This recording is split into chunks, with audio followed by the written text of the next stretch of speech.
കൃപാസനം പത്രം November 2025 part 4. ഇതിൽ ഉൾപ്പെടുത്തിയിട്ടുള്ള സാക്ഷ്യങ്ങളുടെ വീഡിയോ കാണുന്നതിനുള്ള ലിങ്ക് ഡിസ്ക്രിപ്ഷനിൽ കൊടുത്തിട്ടുണ്ട്. തൃശൂർ വെട്ടുകാട് നിന്നുള്ള സോന ജെയ്സന്റെ സാക്ഷ്യം. ആത്മഹത്യ ചെയ്യാൻ ഞാൻ തീരുമാനിച്ചിരിക്കുമ്പോൾ മിനിറ്റുകൾക്ക് മുമ്പ് കൃപാസനം പത്രവുമായി ഒരു ചേച്ചി എത്തി. സോന ജെയ്സന്റെ അതിജീവന സാക്ഷ്യം. എൻ്റെ ഭർത്താവ് ഡെങ്കിപ്പനിയെ തുടർന്ന് അറ്റാക്ക് വന്ന് മരിച്ചുപോയി. എനിക്ക് ഡിപ്രഷനായി സൈക്യാട്രിസ്റ്റിനെ കാണിച്ചു. ഇതിനിടയിൽ 1 വയസ്സുള്ള എൻ്റെ മകന് ഫിറ്റ്സ് രോഗം സ്ഥിരീകരിച്ചിരുന്നു.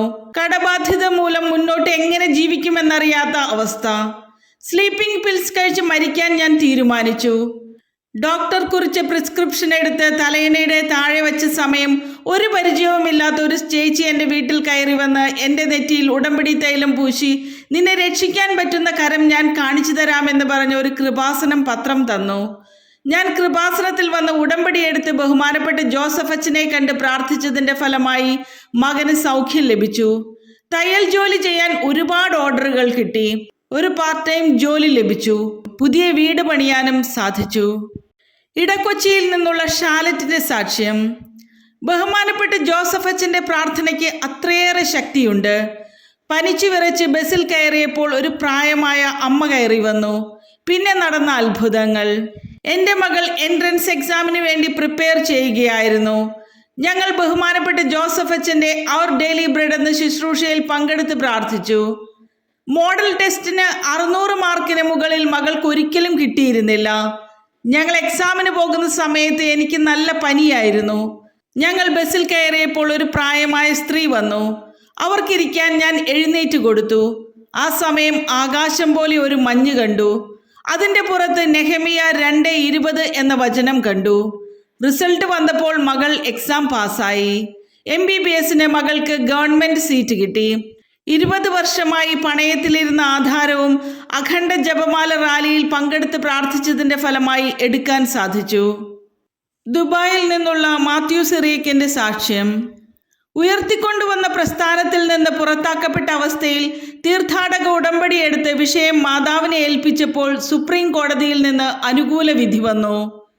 ദുബായിൽ ഞാൻ ഒരു കമ്പനി സ്റ്റാർട്ട് ചെയ്ത് 2 പേരെ പാർട്ട്നേഴ്സായി സെലക്ട് ചെയ്തു. കമ്പനി മെച്ചപ്പെട്ട് കഴിഞ്ഞപ്പോൾ മാനേജർ പൊസിഷനിൽ നിന്ന് ഞാൻ പുറത്താക്കപ്പെട്ടു. എൻ്റെ വിസ എക്സ്പയർ ആകുന്ന സമയമായിട്ടും അവർ അത് പുതുക്കിയില്ല. ആ സമയം അവിടുത്തെ ഒരു ദേവാലയത്തിൽ വെച്ച് കൃപാസനം മാതാവിൻ്റെ ഒരു കാർഡ് കിട്ടുകയും ഞാൻ അതിൽ നിയോഗം വെച്ച് ഗോൾഡൻ വിസയ്ക്ക് അപ്ലൈ ചെയ്യുകയും ശരിയായി കിട്ടുകയും ചെയ്തു. ഞാൻ പടുത്തുയർത്ത സ്ഥാപനത്തിൽ നിന്ന് പുറത്താക്കപ്പെട്ടതിനാൽ സുപ്രീം കോടതിയിൽ കേസ് ഫയൽ ചെയ്തു. ഞാൻ കൃപാസനത്തിൽ വന്ന് ഉടമ്പടി എടുത്ത് ബഹുമാനപ്പെട്ട ജോസഫ് അച്ഛനെ കണ്ട് പ്രാർത്ഥിച്ചതിൻ്റെ ഫലമായി എനിക്ക് അനുകൂലമായി വിധി വന്നു. മാനേജർ സ്ഥാനം തിരിച്ചു കിട്ടി. പുളിങ്കുന്നിൽ നിന്നുള്ള ഷേർലി കോശിയുടെ സാക്ഷ്യം. അവിശ്വാസികളെ വിശ്വാസികളാക്കുന്ന ഞെട്ടിക്കുന്ന സാക്ഷ്യം. ഉടമ്പടി എടുക്കാൻ വന്നപ്പോൾ ഞാൻ ജീവനുള്ള കൃപാസനം മാതാവിനെ കണ്ടു. എൻ്റെ റൈറ്റ് ബ്രസ്റ്റിൽ വൈറ്റ് ഡിസ്ചാർജ് വരികയും അതിശക്തമായ വേദനയും കൈ ഉയർത്താനോ പറ്റാത്ത അവസ്ഥയായി. ഡോക്ടറെ കണ്ടപ്പോൾ സ്കാൻ ചെയ്ത് ബയോപ്സിക്ക് അയക്കണമെന്ന് പറഞ്ഞു.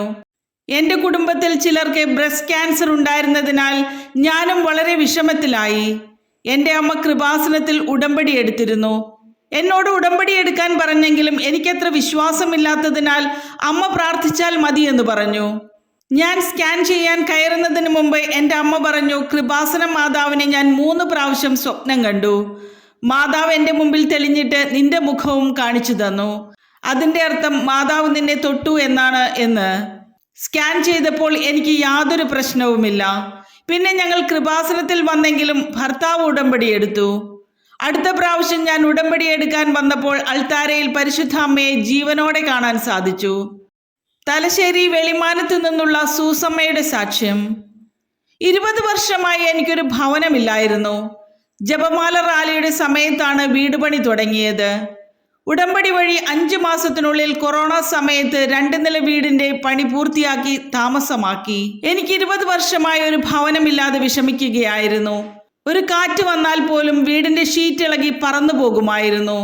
ആകെ ബുദ്ധിമുട്ട് അനുഭവിക്കുന്ന സമയത്ത് ഞാൻ 2020 കൃപാസനത്തിൽ വന്ന് ഉടമ്പടി എടുത്ത് പരിശുദ്ധ അമ്മയോട് അടച്ചുറപ്പുള്ള ചെറിയ ഒരു ഭവനം നൽകണമെന്ന് കണ്ണീരോടെ പ്രാർത്ഥിച്ചു. അതിന്റെ ഫലമായി ആ വർഷം തന്നെ ജപമാല റാലിയുടെ സമയത്ത് ഭവനത്തിന്റെ പണി ആരംഭിച്ചു. 5 മാസത്തിനുള്ളിൽ ഭവനം പണി തീർത്തു തരണമെന്ന് നിയോഗം വെച്ച് വെഞ്ചരിച്ച നേർച്ച വസ്തുക്കൾ ഉപയോഗിച്ച് പ്രാർത്ഥിച്ചതിന്റെ ഫലമായി കൊറോണ സമയത്ത് തന്നെ ഒരു 2 നില വീട് പണി തീർത്ത് താമസിക്കാൻ പരിശുദ്ധ അമ്മ അനുഗ്രഹിച്ചു. കൂത്താട്ടുകുളത്ത് നിന്നുള്ള ജോണിന്റെ സാക്ഷ്യം. ഉടമ്പടി എടുത്തപ്പോൾ എനിക്ക് വചനത്തിലൂടെ ഒരു ഉൾക്കാഴ്ച ലഭിച്ചു. എനിക്ക് ജീവിക്കാൻ അറിയില്ലായിരുന്നു. ഉടമ്പടി വഴി ദൈവസ്നേഹം രുചിച്ചറിഞ്ഞപ്പോൾ സംഭവിച്ചത്. ഞാൻ 2018 ഉടമ്പടി എടുത്തെങ്കിലും അത് തുടരാൻ സാധിച്ചിരുന്നില്ല. എനിക്ക് 7 വർഷമായി തൈറോയിഡിന്റെ അസുഖത്തിന് മരുന്ന് കഴിക്കുകയായിരുന്നു. ജീവിതകാലം മുഴുവൻ മരുന്ന് കഴിക്കണമെന്ന് ഡോക്ടർ പറഞ്ഞു. കഴിഞ്ഞ വർഷം ഞാൻ കൃപാസനത്തിൽ വന്ന് ഉടമ്പടി പുതുക്കി. വീണ്ടും ടെസ്റ്റ് ചെയ്തപ്പോൾ തൈറോയിഡ് നോർമൽ ആയിരുന്നു. കൂടാതെ എനിക്ക് 9 വർഷമായി വെയിൽ കൊണ്ടു കഴിഞ്ഞാൽ കൈയുടെ ഭാഗത്ത് ചൊറിച്ചിലും വരുമായിരുന്നു. പല മരുന്നുകളും കഴിച്ചുവെങ്കിലും അസുഖം മാറിയില്ല. ഉടമ്പടി തൈലം പുരട്ടി പ്രാർത്ഥിച്ചതിന്റെ ഫലമായി അസുഖം മാറിക്കിട്ടി. ഉടമ്പടി എടുത്തപ്പോൾ എനിക്കൊരു ഉൾക്കാഴ്ച കിട്ടി. ജീവിക്കാൻ അറിയാത്ത എനിക്ക് ദൈവസ്നേഹം ലഭിച്ചപ്പോൾ ജീവിക്കാനുള്ള ഒരു ആഗ്രഹം ലഭിച്ചു. നിത്യജീവനെക്കുറിച്ചുള്ള അറിവ് ലഭിച്ചു. എനിക്ക് 25 വർഷമായി ഉണ്ടായിരുന്ന മദ്യപാനവും മാറിക്കിട്ടി. തിരുവനന്തപുരം നെയ്യാറ്റിൻകരയിൽ നിന്നുള്ള സുന്ദരരാജന്റെ സാക്ഷ്യം. ഞാൻ കട്ടിലിൽ നിന്ന് വീണു പോകുമെന്ന് പറഞ്ഞപ്പോൾ നിനക്ക് സുഖം പ്രാപിക്കേണ്ടേ എന്നൊരു സ്വരം ഞാൻ കേട്ടു. ഞാൻ ബിസിനസ് സംബന്ധമായി തമിഴ്നാട്ടിൽ കുറച്ചുനാൾ നിൽക്കേണ്ടി വന്നു. ഒരു ദിവസം എനിക്ക് പെട്ടെന്ന് നടക്കുവാനോ സംസാരിക്കുവാനോ സാധിക്കാതെ വരികയും ശരീരം വിറയ്ക്കാനും തുടങ്ങി. എന്നെ ഹോസ്പിറ്റലിൽ അഡ്മിറ്റാക്കി ആന്റിബയോട്ടിക് സ്റ്റാർട്ട് ചെയ്തു. എൻ്റെ കയ്യിൽ ഉടമ്പടി കാശുരൂപമുണ്ടായിരുന്നു. ലിവറിൻ്റെയും മറ്റു ടെസ്റ്റുകളും ഒക്കെ ചെയ്തിട്ട് കുഴപ്പമില്ലായിരുന്നു. പിറ്റേ ദിവസം സ്കാൻ ചെയ്തപ്പോൾ എൻ്റെ ചെസ്റ്റും കിഡ്നിയും ഇൻഫെക്റ്റഡ് ആണെന്ന് പറഞ്ഞു. ഞാൻ ഈശോയോട് നിനക്ക് അസാധ്യമായി ഒന്നുമില്ല എന്ന് പറഞ്ഞ് കരഞ്ഞു. രാത്രി ഞാൻ ഉറങ്ങുമ്പോൾ എൻ്റെ കട്ടിൽ ഭയങ്കരമായി കുലുങ്ങുന്നത് പോലെ തോന്നി. ഞാൻ കട്ടിലിൽ നിന്ന് വീണുപോകുമെന്ന് പറഞ്ഞപ്പോൾ നിനക്ക് സുഖം പ്രാപിക്കേണ്ടേ എന്നൊരു സ്വരം കേട്ടു. പരിശുദ്ധ അമ്മ എനിക്ക് സൗഖ്യം നൽകി. ചങ്ങനാശ്ശേരി 4 കോടിയിൽ നിന്നുള്ള സതീദേവിയുടെ സാക്ഷ്യം. കടം കയറി വലഞ്ഞപ്പോഴാണ് കൃപാസനത്തിൽ വരുന്നത്. ഉടമ്പടി എടുത്ത് ബാങ്കിൽ ഉപ്പ് വിതറിയപ്പോൾ എനിക്കായി ഒരു പുതിയ നിയമം കൊണ്ടുവന്നു. 5 സെന്റുകാരെ ജപ്തിയിൽ നിന്ന് ഒഴിവാക്കണമെന്ന്.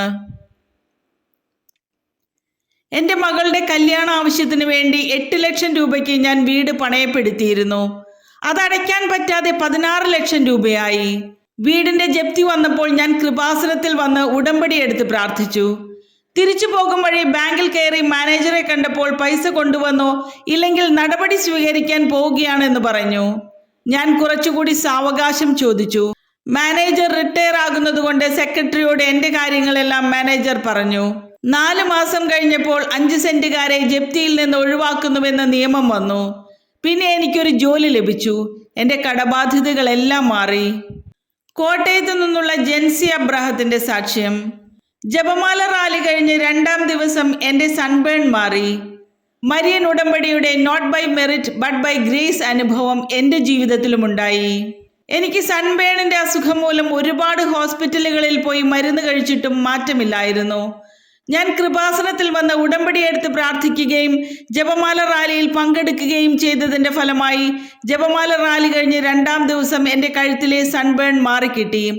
കൂടാതെ ഞാൻ ജർമ്മൻ എക്സാം 8 പ്രാവശ്യം എഴുതിയിട്ടും പാസ്സായില്ല. ഉടമ്പടിയിൽ നിയോഗം വെച്ച് വെഞ്ചരിച്ച നേർച്ച വസ്തുക്കൾ ഉപയോഗിച്ച് പ്രാർത്ഥിച്ചതിൻ്റെ ഫലമായി അത്ഭുതകരമായി എക്സാം പാസ്സായി. അതിനുശേഷം ഇന്റർവ്യൂ പാസ്സായി വിദേശത്ത് പോകുന്നതിനും സാധിച്ചു. കോട്ടയത്ത് നിന്നുള്ള ജോബി ജോൺസന്റെ സാക്ഷ്യം. വിശ്വാസമില്ലാതെയാണ് ഞാൻ 6-ാമത്തെ നിയോഗവുമായി ആ വിഷയം വെച്ചത്. മെറിറ്റ് നോക്കാതെ മാതാവ് എന്നെ എടുത്തുയർത്തി. ഒരു നേഴ്സായ ഞാൻ 18 വർഷമായി ജോലിക്ക് പോകാതെ കുടുംബകാര്യങ്ങളുമായി കഴിയുകയായിരുന്നു. ജോലിക്ക് പോകുന്നവരെ കാണുമ്പോൾ ഞാനൊരു പരാജിതയായ നേഴ്സാണല്ലോ എന്ന ഒരു വിഷമമുണ്ടായിരുന്നു.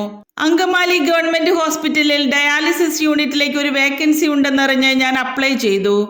ഇന്റർവ്യൂവിൽ എനിക്ക് ഗ്യാപ്പ് ഉള്ളതുകൊണ്ടും പ്രായമായതിനാലും അവർ എന്നെ എടുത്തില്ല. ഞാൻ ഉടമ്പടി എടുത്ത് 6-ാമത്തെ നിയോഗമായി ഇത് വെച്ചു. 2-ാമത്തെ പുതുക്കലിന് ശേഷം അതേ ഹോസ്പിറ്റലിൽ നിന്ന് വിളിക്കുകയും ജോലി ലഭിക്കുകയും ചെയ്തു. പോത്തൻകോട് നിന്നുള്ള വത്സലയുടെ സാക്ഷ്യം. ഉടമ്പടി ആരാധനയിൽ ബഹുമാനപ്പെട്ട ജോസഫ് അച്ഛൻ ചോദിച്ചു, നിന്റെ വിശ്വാസം എവിടെയെന്ന്. അതെനിക്ക് അഭിഷേകമായി. തുടർന്ന് നടന്ന അത്ഭുതം. എൻ്റെ മകൾ പ്രഗ്നൻ്റായി 5-ാം മാസത്തെ സ്കാനിങ്ങിൽ കുഞ്ഞിന് മംഗോളിസം എന്ന അസുഖമാണെന്നും അബോർഷൻ ചെയ്യണമെന്നും ഡോക്ടർ പറഞ്ഞു. ഞങ്ങൾ കൃപാസനത്തിൽ വന്ന് ഉടമ്പടി എടുത്ത് ഉടമ്പടി തൈലം വിശ്വാസപ്രമാണം ചൊല്ലി മകളുടെ വയറിൽ പുരട്ടി പ്രാർത്ഥിച്ചു. ഉടമ്പടി ആരാധനയിൽ പങ്കെടുക്കുന്ന സമയത്ത് ബഹുമാനപ്പെട്ട ജോസഫ് അച്ഛൻ നിന്റെ വിശ്വാസം എവിടെയെന്ന് ചോദിച്ചു. അതെനിക്ക് അഭിഷേകമായി. അതിനുശേഷം വീണ്ടും സ്കാൻ ചെയ്തപ്പോൾ 98% മകൾക്ക് കുഴപ്പമില്ല എന്ന് പറഞ്ഞു. 8-ാം മാസത്തിൽ യാതൊരു കുഴപ്പവും കൂടാതെ ആരോഗ്യമുള്ള ഒരു കുഞ്ഞിനെ നൽകി പരിശുദ്ധ അമ്മ അനുഗ്രഹിച്ചു. തൃശ്ശൂരിൽ നിന്നുള്ള ഓമനയുടെ സാക്ഷ്യം. 47 വർഷമായി ഞാൻ പുറമ്പോക്കിലായിരുന്നു താമസിച്ചിരുന്നത്. ഉടമ്പടി എടുത്തപ്പോൾ സമയ ചുരുക്കത്തിൽ പട്ടയം കിട്ടിയ വലിയ സാക്ഷ്യം. ഞാൻ 47 വർഷമായി പുറമ്പോക്കിലായിരുന്നു താമസിച്ചിരുന്നത്. ഒരുപാട് തവണ അപേക്ഷകൾ കൊടുത്തെങ്കിലും എല്ലാം റിജക്റ്റ് ആയി പോയിക്കൊണ്ടിരുന്നു. 29 കൊല്ലമായി പട്ടയത്തിന് ശ്രമിക്കുന്നവർക്ക് പോലും ലഭിച്ചില്ല. ഞങ്ങൾക്ക് മുമ്പ് അപേക്ഷിച്ചിരുന്ന 5 പേർക്കും പട്ടയം കിട്ടില്ലെന്നായി. ഞാൻ കൃപാസനത്തിൽ വന്ന് ഉടമ്പടി എടുത്ത് പ്രാർത്ഥിച്ചതിൻ്റെ ഫലമായി എനിക്ക് മാത്രം പട്ടയം കിട്ടി. കൂടാതെ ഞാൻ പള്ളിയിലേക്ക് പോകുന്ന വഴി ഉൾപ്രദേശമായതിനാൽ ഇഴജന്തുക്കളുടെയും മൃഗങ്ങളുടെയും ശല്യമായിരുന്നു. ഞാൻ മാതാവിനോട് കരഞ്ഞ് പ്രാർത്ഥിച്ചു. പരിശുദ്ധ അമ്മയുടെ സാന്നിധ്യം അവിടെ കണ്ട ശേഷം പിന്നെ ആ ശല്യമുണ്ടായിട്ടില്ല.